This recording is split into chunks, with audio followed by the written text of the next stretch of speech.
સમાચારમાં સૌપ્રથમ વાત કરીએ તો એબીપી અસ્મિતાના હું તો બોલીશ અહેવાલની ધારદાર અસર. અમદાવાદના ગોતામાં દૂષિત પાણી મુદ્દે એમસીના પદાધિકારીઓને સીએમનું તેડું.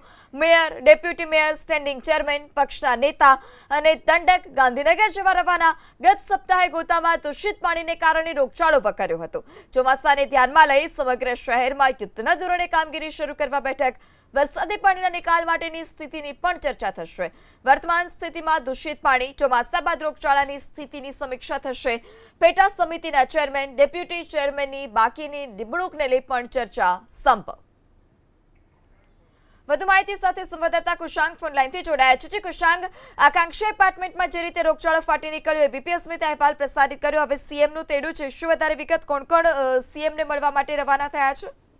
જો ગોતા વોર્ડમાં ગત સપ્તાહે જે ઘટના બની હતી, દૂષિત પીવાના પાણીની લાઈનમાં એકત્ર થઈ જવાના કારણે જે રોગચાળો ફેલાયો હતો અને તેના કારણે મુખ્યમંત્રીએ આ જે ઘટના હતી તેની ગંભીરતાથી નોંધ લીધી હતી અને કહી શકાય કે કોર્પોરેશનના અધિકારીઓ પ્રત્યે મુખ્યમંત્રી છે તેઓએ નારાજગી પણ દર્શાવી હતી, કારણ કે એક સાથે આટલી મોટી સંખ્યામાં લોકોને રોગચાળો થયો હતો. આવા સંજોગોમાં અત્યારે જે મુખ્ય 5 લોકો છે, mayor, deputy mayor, standing committee chairman, પક્ષના નેતા અને દંડક, તેમને મુખ્યમંત્રી કાર્યાલયથી તેડું આવ્યું છે અને હાલ તેઓ મુખ્યમંત્રી કાર્યાલય જવા માટે રવાના થયા છે.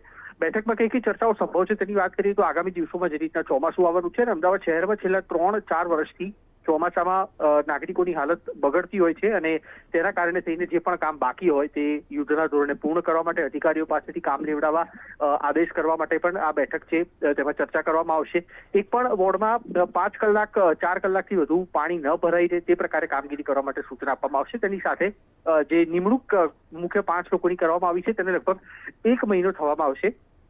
અન્ય 11 પેટા કમિટીઓ છે, તેના ચેરમેન અને ડેપ્યુટી ચેરમેનની નિયુક્તિ હજી પણ બાકી છે, જેના કારણે મોટાભાગના કામ છે તે અત્યારે મહદઅંશે ધીમી ગતિએ ચાલી રહ્યા છે. આ બેઠકમાં આ તમામ નિમણૂકોને લઈને પણ ચર્ચા કરવામાં આવશે અને જે માહિતી મળી છે તે અનુસાર મુખ્ય 5 લોકોની આજે સવારે બેઠક પણ થઈ હતી અને તેમાં કેટલાક નામ છે તે આજે મુખ્યમંત્રી કાર્યાલય ખાતે પહોંચ્યા છે અને તે બાદ મુખ્યમંત્રી કક્ષાએથી તેમાં સુધારા વધારા કરવા માટેની પણ સૂચના છે તે આપવામાં આવી શકે તે પ્રકારની માહિતી હાલ સામે આવી રહી છે.